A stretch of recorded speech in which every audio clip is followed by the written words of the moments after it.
I am clearing off some space because you have something, the biggest thing to give me here. Yes, it's So tell me a massive. little bit about what you do, Mark.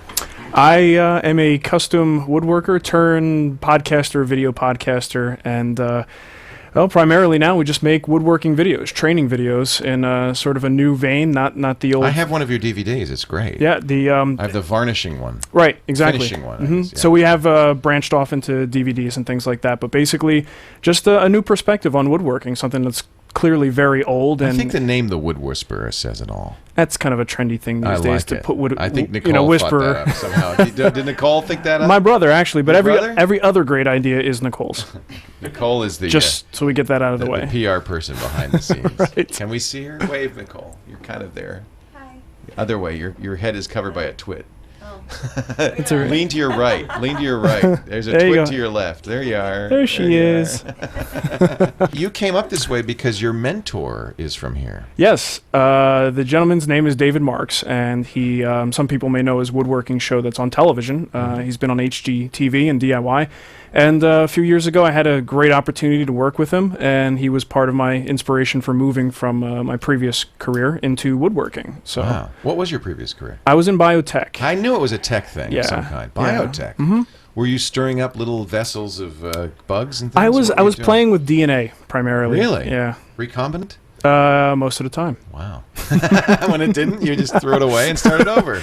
Yeah, primarily. Really? Yeah, DNA lab work. Wow. That's what I went to school for, Wow, and that's interesting. lost my passion for it. You Yeah. know, so and Yeah. found a passion in woodworking. It's nice that you can do what is for many people a hobby full time. Yeah, and it started as a hobby, and doing it full time that's a grind. I mean, just woodworking and paying your bills by selling furniture is very tough as an individual I know. craftsman. Actually, my brother-in-law is a cabinet maker and a fine cabinet and fine woodwork. Yeah. And it's hard to make a living. He's got a whole, a studio to do it. He was a sculptor in school, and so it's very sculptural. But a lot of times he does restoration now, and you have to end up doing some contracting as well. Because and yeah, that's how I basically made some money was Yeah. doing refinishing jobs, which I did Right. not want to do. But in the long run, it's just where we are now works out so much better for us because I this can. is full time. The Yes. Wood Whisperer. Yeah. Wow. Yeah, it's a full-time Hey, business. congratulations. Thank you. That's remarkable. Well, and part of the excitement of being here, not only being able to meet up with with David Marks, is to also meet and hang out with you because he was instrumental in me switching from biotech to woodworking, and the influence of listening to podcasts and following the podcasting community was what sort of ushered me in from being just a custom woodworker to a podcaster. Oh, that's neat. So it's two that's different great. Turns in my career that you guys are really responsible for. Fantastic. We're glad you're here. Oh, thank you. So bring in the comfy chair. Is that what you made me? A comfy chair? Yes, very well. You can try to sit on it if you want. I wouldn't recommend it though. That's my phone. So bring in what is the? Oh, this is beautiful. Actually, I'm playing dumb because I know what it is because you talked about this and It's completely obstruct the view of Mark. Isn't that perfect? that's great. Well, we That's- have a camera for Mark. Oh. That's just how I like it. Really, what it obstructs is my view. So I'm sh- back here. Should it be sideways or? Look at this. so This we- is gorgeous. Because you're at the back. If you open, is this the front? You're at the back. No, but let the people see the front. Okay. Hi, I'm back here. Oh, it smells so good. It smells like great wood. First of all, tell us about the wood you used because is this cherry? It's beautiful. Actually, it's made of 3 different woods. The main primary wood, the reddish colored wood, is actually African babinga. But I should have So known. of It's course babinga. you should have known that. It's That's this here. correct. Yep. It's an exotic hardwood, and it's pretty popular amongst custom woodworkers. It's beautiful. It's yeah. a really nice It's not hardwood. endangered, I hope. Not to my knowledge. Okay. It's pretty widely available. That's great. The other. This is beautiful. But down here. Yes, this is actually maple. But I love the grain of it. Well, when certain maple gets exposed to fungus, the fungus grows throughout the grain and creates these inky, streaky lines. So yeah, that I've never seen a maple like that. yeah, it's called spalted maple, and just makes for a really great effect. Visually, it's gorgeous. it turns out really nice. It's gorgeous. And the accent wood, which you'll see with these little buttons here and there, the Mm-hmm. handles are all custom made from ebony, which is also African. Wow. As And well. ebony is a wood. Ebony is a wood, and it's a very expensive wood. Tuck down so you don't see the top of my head over this. Okay, I'm back here still, but just don't mind me. You know what? This would be good, though. Maybe I should use this.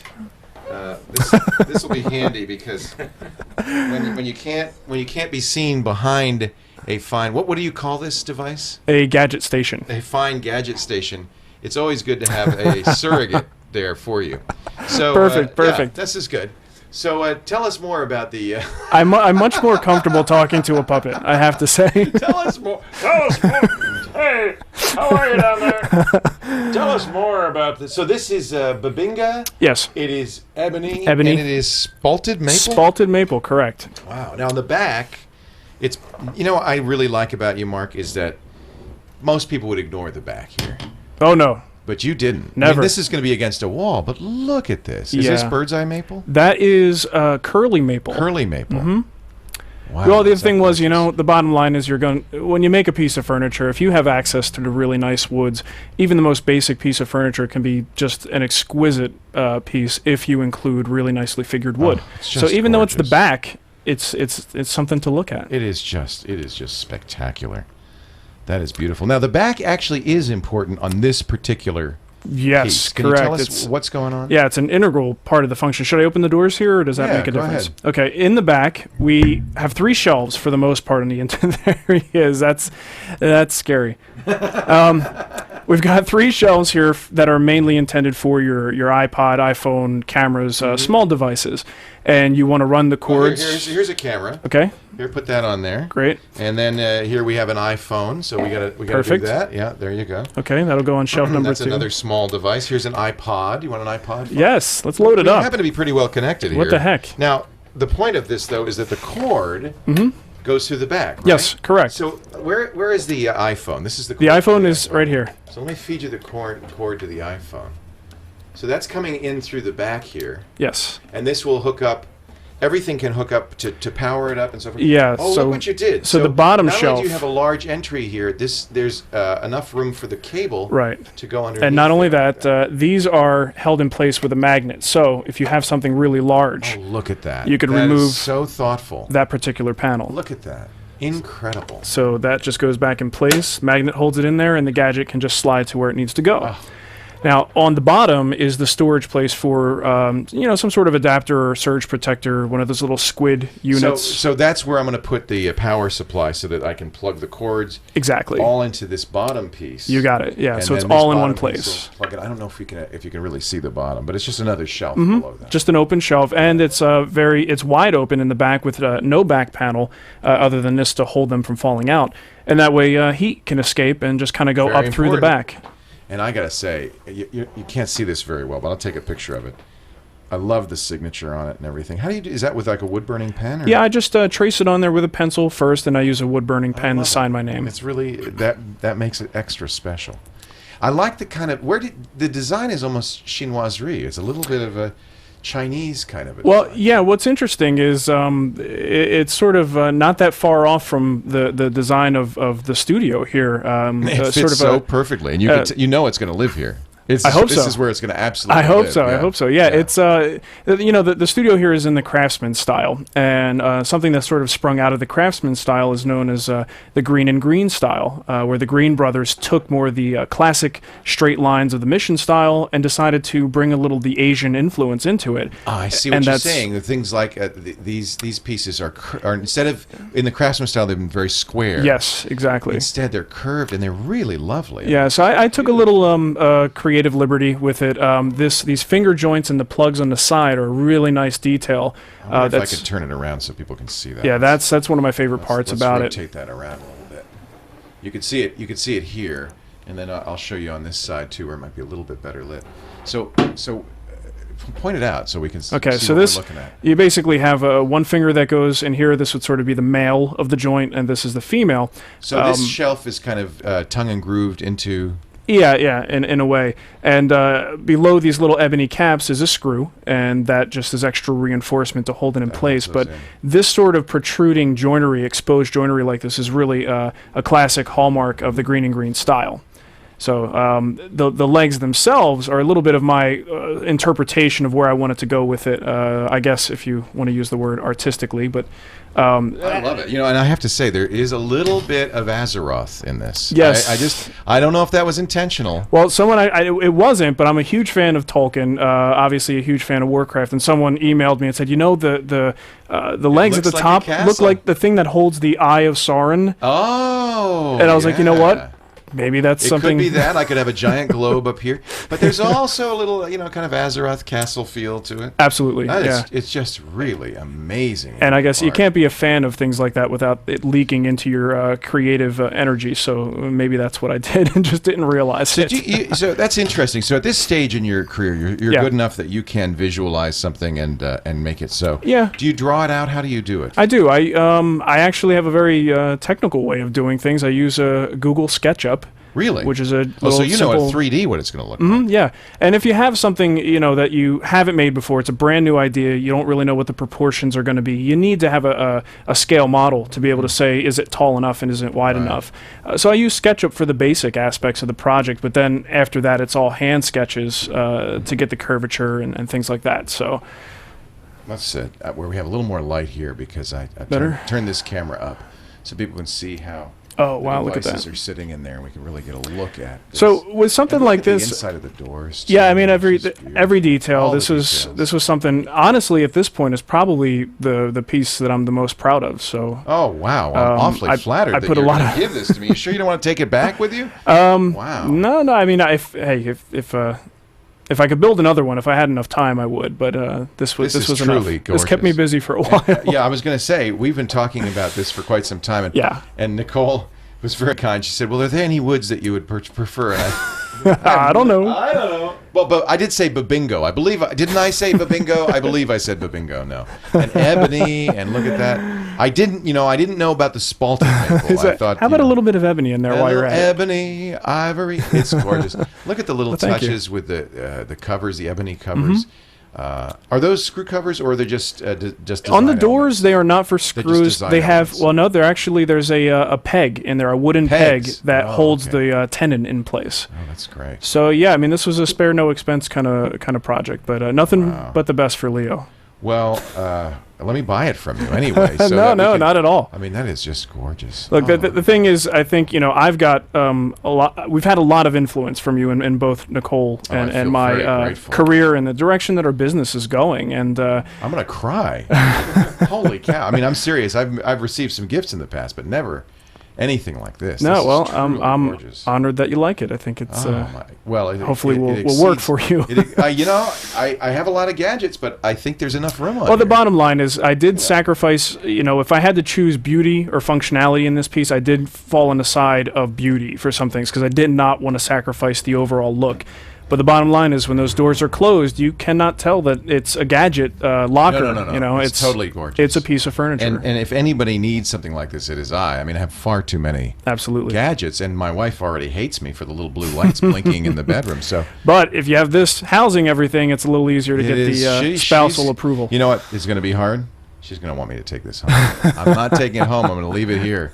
Look, we can see Nicole just over the top. Hi, Nicole. Hi. There she is. There's her little head now over the top. And this was Nicole's idea, by the way, because I have a rudimentary version of this in the house that was a prototype from a couple years ago, and she said, "You know what? You got to build one of these and go all out." And we'll give it away to Leo. I've seen. In fact, we even did a segment on how to take IKEA cabinet and drill holes in the back, and we've talked in the past about how to take a regular cabinet and make it something that you can put your gadgets in. But I never imagined I'd have anything this gorgeous. And you can make something much more simple than this and house your gadgets with it on the same basic principle. But this was an exercise. Now that they've seen this, they're not going to buy an IKEA cabinet and then take it. You know what I really would love to do? I have to figure out. I want to put it somewhere where it will be on camera all the time, and it might be right here. I have some space over here that might be good. It really deserves to be on camera all the time. So we'll find a spot for it that is great, that is always seen.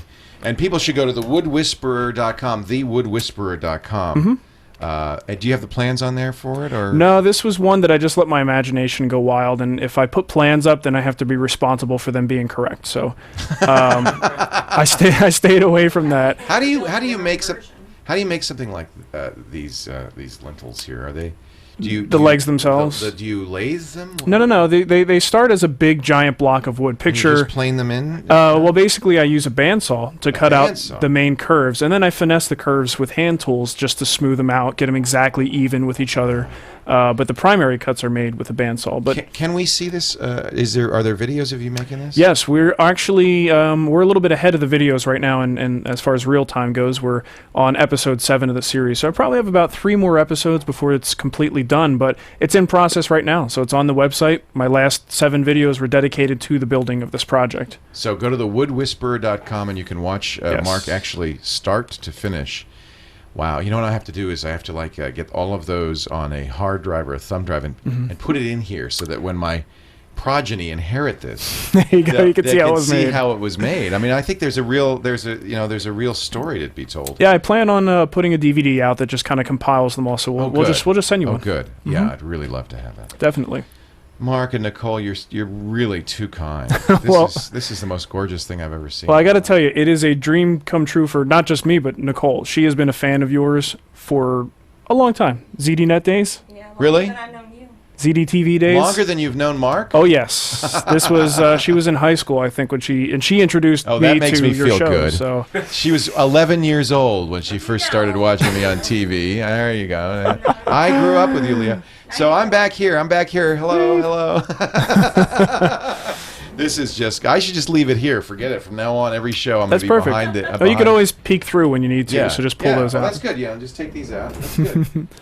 I'm telling you, though, I have to say, look at it, Azeroth. I mean, it says World of Warcraft to me. I must be Maybe it's because I affected. knew, but it really does. Yeah, it looks like something you might find in the underworld there somewhere. I guess you never know where your imagination is going to take things. This is neat. I've never seen this maple. This, what is it? Spalted. S-P-A-L-T. I've never seen anything like that. And it is truly, I mean, I'm sure each piece is unique, and it's just gorgeous. Yeah, and just a couple other details to point out that are just fun to show people are the grain matching. On the front there, that was actually cut from one piece of wood and then unfolded like the pages of a book. So that it would match. Yeah, so there's a repeated symmetrical pattern. Wow. Even the back panels, each of the back panels were cut from a single piece of wood. Oh, so technically, these used to be married together such an artist. as a single piece. And it just adds to the... You're such an artist. And I love the little wave that's going across here at the top. Yeah. You're such an artist. I get lucky sometimes. Nah, I don't think so. I mean, I think that this really, you look at, you could see it here in the grain going across the doors. Yep. And in fact, that echoes that wave in the back. Yeah, the top rail gorgeous. and the bottom rail all were one piece of wood at one point, and that just gives a visual element that you don't normally see. Unifies it as a whole. Exactly.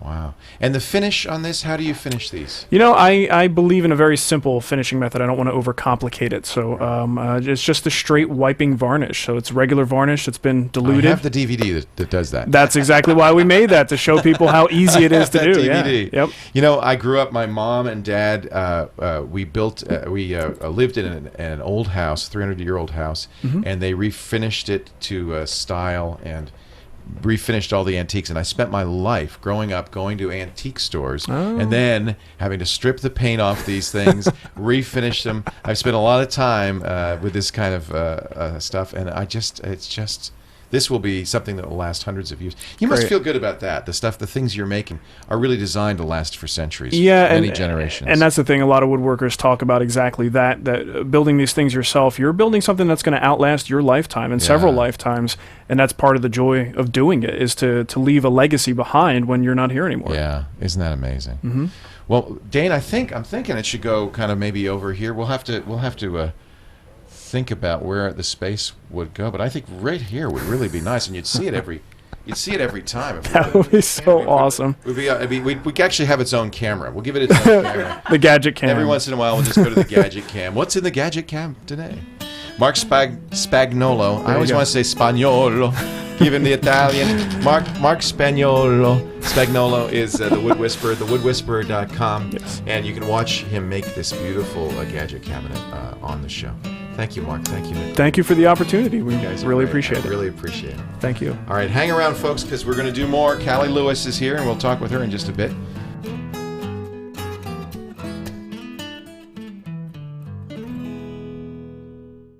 There's the hood whisperer. Hood. It It's is. like a sign of somebody who really should get a life. What do you call it? Your tard? No, that's not it. Your The tard would be me. The character would be my tune. your tune. Hello, everybody. Should I be nervous? Yes. Nothing worse than a short warlock. It's got that new camera smell. That's not me. That's not him. What did you do? Why are you here? That's him. There he is. Ah, there he is. Thanks for the help, Leo. Yeah, anytime. I'll be there for you.